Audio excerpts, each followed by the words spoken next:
L'entretien annuel, pour beaucoup, c'est une corvée, parfois même une source de stress. Mais si on voyait les choses différemment?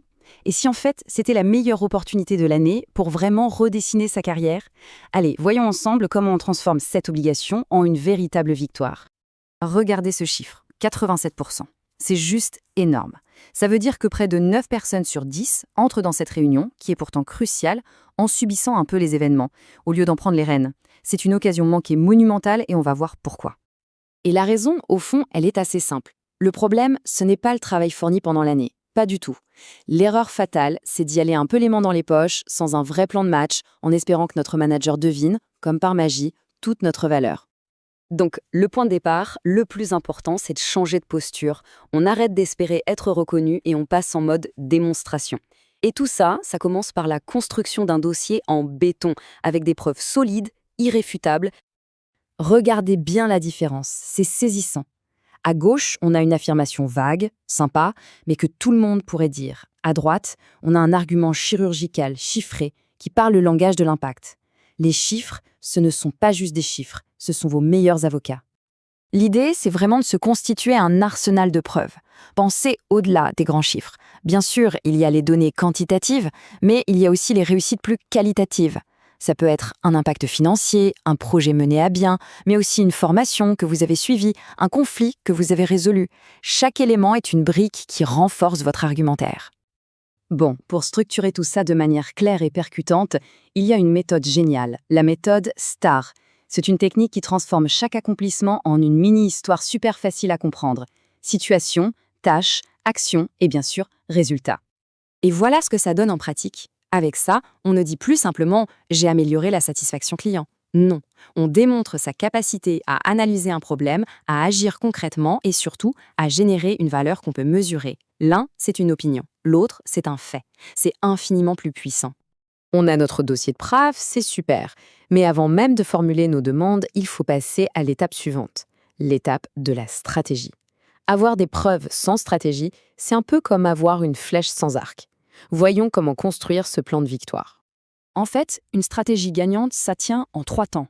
D'abord, on hiérarchise. Qu'est-ce qui est vraiment non négociable pour moi? Et qu'est-ce qui serait un bonus sympa? Ensuite, on anticipe les objections. On se met à la place du manager pour préparer des réponses. Et enfin, on a toujours un plan B. C'est ce qui donne de la flexibilité et de la confiance. Et ça, ce point-là, il est fondamental. Ça change toute la dynamique de l'entretien. L'objectif, ce n'est pas de monter sur un ring pour gagner contre son manager, pas du tout. C'est une conversation pour construire l'avenir ensemble, pour trouver le meilleur accord où tout le monde est gagnant. Avec nos preuves et notre stratégie en poche, il reste une chose à faire avant de se lancer. Analyser le terrain de jeu. Parce qu'une demande, même la mieux justifiée du monde, si elle tombe au mauvais moment ou dans le mauvais contexte, elle est vouée à l'échec. Concrètement, ça veut dire quoi? Ça veut dire faire ses devoirs. Comment va l'entreprise financièrement? Quels sont ses grands projets pour l'année à venir? Et une question essentielle, où est-ce que je me situe par rapport au marché? Ancrer ces demandes dans cette réalité, c'est ce qui transforme un simple souhait en une proposition business crédible. Un tableau tout simple comme celui-ci, ça peut paraître anodin, mais c'est une base de discussion objective. D'un coup, la demande n'est plus un caprice, c'est une requête argumentée basée sur des données concrètes du marché. C'est un changement de posture radical. Ok, on y est. La préparation est terminée. Les preuves sont là, le contexte est clair, la stratégie est prête. Reste le plus important, l'exécution le jour J. Parce que la meilleure préparation du monde ne sert à rien si on ne maîtrise pas sa performance le moment venu. Le jour J, le succès se joue autant sur le fond que sur la forme. Votre posture, votre regard, tout ça envoie un message de confiance.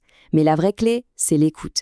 Il ne s'agit pas de dérouler un monologue appris par cœur, mais de montrer qu'on est un partenaire, capable d'écouter, de s'adapter et de construire. Gardez bien ça en tête. Le but ultime, ce n'est pas de gagner un débat, c'est de bâtir un futur. Et un dialogue constructif ouvrira toujours plus de portes qu'une confrontation, même si on a les meilleurs arguments du monde.